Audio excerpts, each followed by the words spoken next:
faith, family, freedom, hope, and opportunity. You're listening to Freedom Rings. I'm your host, Senator Marsha Blackburn. Hello there for our Freedom Rings audience. Thank you so much for joining us for another podcast. And again, you can find us wherever you pull down your favorite podcast. I'm Marsha Blackburn, and this morning, what a terrific guest we have for you. Michelle Steele has been elected to represent California's 48th District in the U.S. House of Representatives, and she is one of the first Korean American women to ever serve in the U.S. House. And she has a fascinating story of how her family came from socialism to the United States in order to pursue their version of the American dream. So, Michelle, thank you. Thank you for joining us. Thank you very much for inviting me today. And let's talk first off about that family story that you have of how your family escaped from North Korea, and then you are into Seoul, and then on to Japan, and then to the U.S. So why don't you give us a snapshot of that journey? So my both parents fled from North Korea when communists came in and then went to South. And both actually came from the different cities. So without American military, there's no way I was born. They met both of them in Busan. It's a Southport city. And that's the way they got married. And then I was born. So I am just so grateful to, American veterans, especially Korean War veterans. So every time I see them, I thank them. That's the reason that I'm here. They are the reasons. And then my father was a diplomat. And I was born in Korea and I was raised in Japan because my father's first post was in Japan was the reason. So I finished my junior high school and first year of college. And then I came to United States when I was 19 to go to college because my father saw me that how to pronounce that English words, because in Japan that, we call like McDonald's, it's McDonaldo, and doctor is doktoru. And my father was very worried, English major in Japan University, and you really have to go to America to learn proper English was the reason he sent me here. And then he passed away. So my mom came with my two younger sisters. And she was a teacher all her life in Korea and Japan. But when you come to United States without speaking English, you have to do something. That was the clothing shop. And she opened a clothing shop in downtown Los Angeles. And she ran for that. But you know what? Without speaking English, it was very hard to do. You open 7 days work. And I went to school 7 o'clock in the morning. And as soon as my first class is done, I came back to work and then I went to school at night. So I never actually had sandwich at once. You eat during the lunchtime. And, after like a few years, my mom said, why don't we just open up the close down the clothing shop because it's 7 days work to something like a shorter hours. It's a building sandwich shop. So she moved on to that, and then State Board of Equalization. That's the only tax agency that in the 50 out of 50 states. That's the only tax agency that you have to get elected.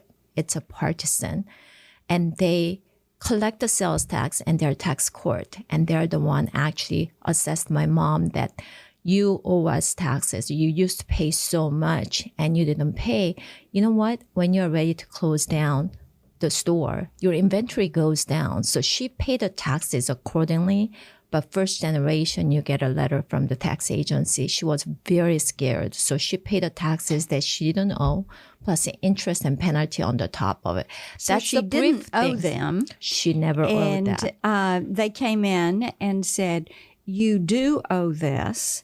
And because of that, then she lost that business? No. She shut down, but she had to pay taxes that she didn't know. and interest and penalty on the top of it. So when that seat opened up, I told my husband, I'm running to help small businesses. That's the way that my political career started.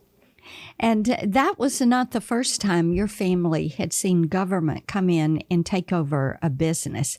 This happened to your grandfather with his lumber business in North Korea, correct? Yeah, he had to move. Communists came in and they gave him 24 hours and then one carrier with one cow that you can carry out.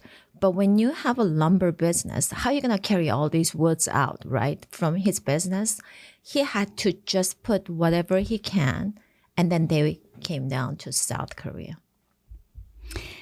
So you know the impact that socialism has on a family, on your spirit, on your livelihood, on your way of life. You've lived it. Mm-hmm. Exactly. So I know what we have in the United States. Well, let's begin with that. I came here when I was 19 and I was standing in front of the Capitol. I actually had a teary eyes because you know what? In America, you are representing one of 435 Congress members. I achieved the American dream because in this country, when you work hard, you get your own opportunity that you can achieve American dream. But I think a lot of people, when I hear from the younger generations or the other side of the party that, you know what, they don't even know what they have. You have freedom, you have opportunity, and you know what, you work hard, you can get it here in this country. But you know what, they never really appreciate it because they never really saw what's going on in different countries. So I always tell people that, you know what, those people who don't appreciate America, they have to go to Venezuela or Cuba, North Korea, China without money. Yeah. Live there for a few months. They're going to realize that what they have in this country. And when you look at what the Biden administration is doing, how do you assess the steps that they are taking to implement a socialist agenda? It's just amazing why they never really looking at the revenue side. I'm a number person. I came from the tax agency. When you're looking at the cost, expenses that, you go, then you're always looking at the revenue side. We don't have revenue. Yes, you want to help poor people or low-income family members. Yes, you want to do everything, but you really have to look at it. Infrastructure bill, same thing too, $1.2 trillion. You have only $600 billion revenue. How are you going to cover it? In California, we pay $8.49 per gallon in San Francisco area, one of the gas stations. And on the top of it, they want to create mileage travel tax. That's just outrageous. And social spending bills, $1.75 trillion. That's not 1.75. Next 10 years, it's going to be $4.2 trillion. I don't want my kids and grandchildren to pay for it. They have to really look at what's coming in, and then you have to spend because most of families, they do. You have a $1,000 income. You try to put maybe a few dollars set aside for rainy day funds. And then other than that you have to spend under of whatever you bring it in. But government should not run business like this. Well, you're right about that. And government ought not to be running business like that. And government ought not to be running business out. They should be there to help businesses flourish. Now, you mentioned children and grandchildren. So talk a little bit about your family. I have my husband of 40 years. And he supports me no matter what I do. And I'm just the luckiest woman in the whole world. And I have 2 daughters and one married to Navy officer. He's a Navy psychiatrist, just came back from deployment last May. And I have one grandson who is 2 years old. And you know what? I don't see him much. I want to see him more, hopefully during the Christmas time. And then I have my second daughter who actually works for Homeland Security. She graduated from Georgetown for national security major for graduate school. So she's married and she's expecting granddaughter for me next March. So I have a perfect, great family. And you know what? Everybody supports me and we're going to gather together during the Christmas time. Well, that is wonderful to know. When you look at the issues that you have the opportunity to handle in the U.S. House, what are the most important issues to you? I know small business is one, and reducing the compliance burden on small business. So talk a little bit about the issue set you're focused on. You know what? I think tax matter is the most important part. You cannot keep raising taxes because I think hard-earned money that all these taxpayers, they have to put it in their pocket, not on the government's pocket. So that's the most important part. Second thing is, as we mentioned, the China. You know what? There's a lot of human rights violations. I just sent a letter out to 17 corporations who are sponsoring Beijing Olympic next year. So Senator Ted Cruz and I sent a letter out to remove Olympic from Beijing to another safer city because our athletes are going in.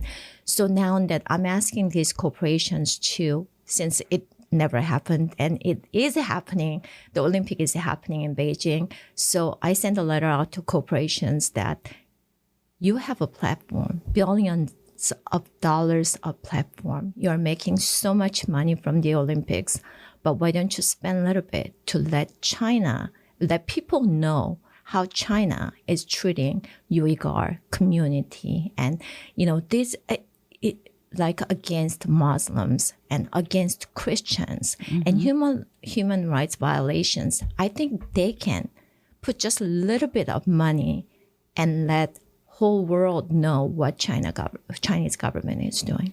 Well, that's a good idea because the Chinese Communist Party thinks they're going to use the Olympics not only to burnish their image and make them look good, but also to promote their digital yuan, to promote what they're doing with corporations from around the world and try to change the world opinion. They're not going to want to talk about being the communist Chinese and what they're doing to the Tibetans and the Mongolians and the genocide they're carrying out on the Uyghurs and products that they're making with slave labor and debt diplomacy that they're practicing and holding other nations subservient to them. So that's a really good step. What other issues are you focused on? I just want to say thank you to you that you and I sent a letter out together to Department of Education regarding that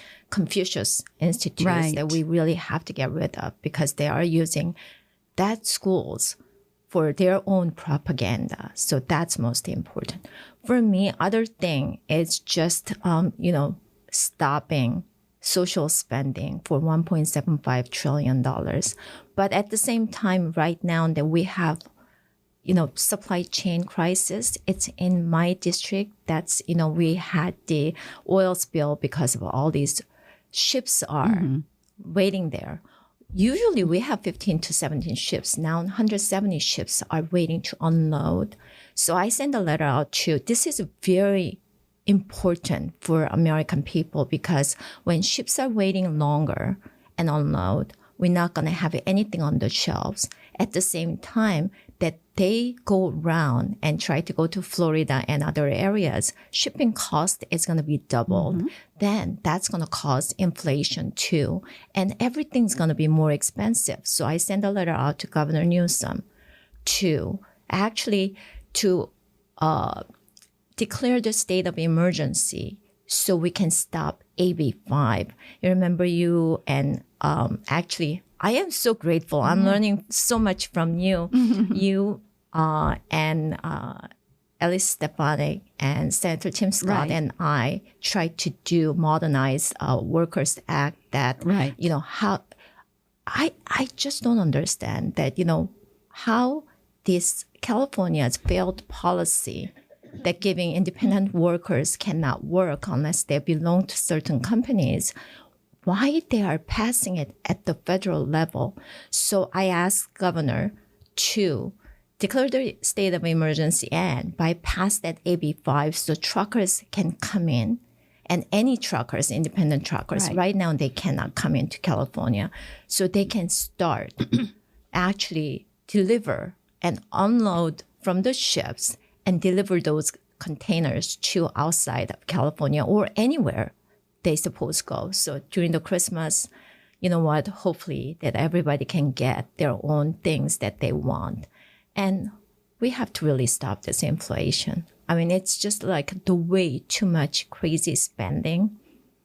That's going to cause more. You know, it seems that around here you have people that think money grows on trees and all they have to do is crank up the printing press and all of a sudden you have new money. And of course, you and I know that that is not true. You've also had some focus on helping to create diversity in Congress and on the Republican side of the aisle. Why don't you touch on those efforts?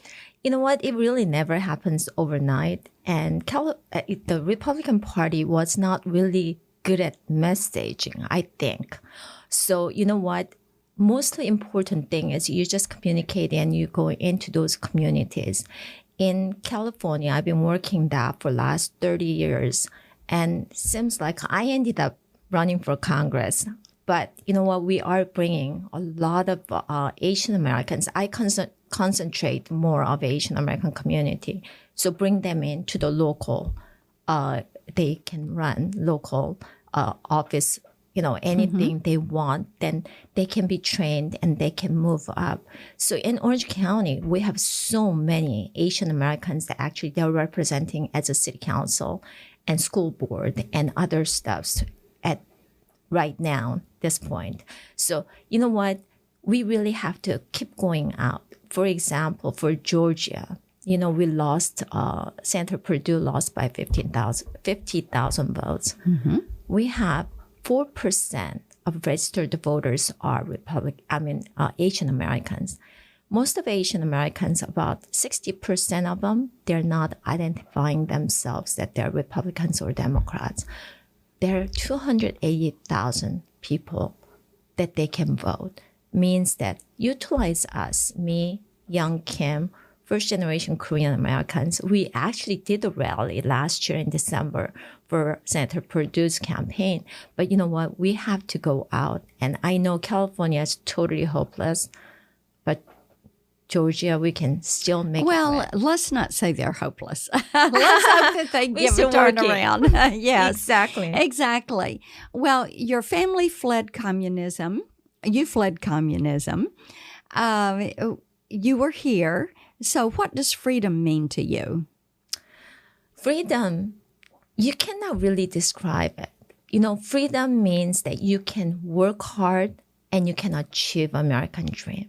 And this is very important for everybody who knows. And I want every American to achieve their American dream too. So freedom is the most important things. And I hope younger generations, the other side, hopefully that they understand that what freedom means and what they have in America. Well, we certainly hope that they do. And I know our podcast audience is going to want to know a little bit more about you. And they will find you on Twitter and Facebook at Michelle Still CA and your website, michellestill.com. Thank you. Thank you so much for joining us today. And to our audience, thank you for joining us.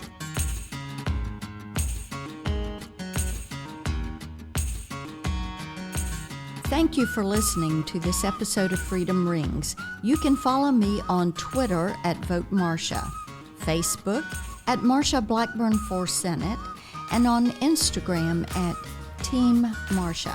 And you can always find us online at marshablackburn.com.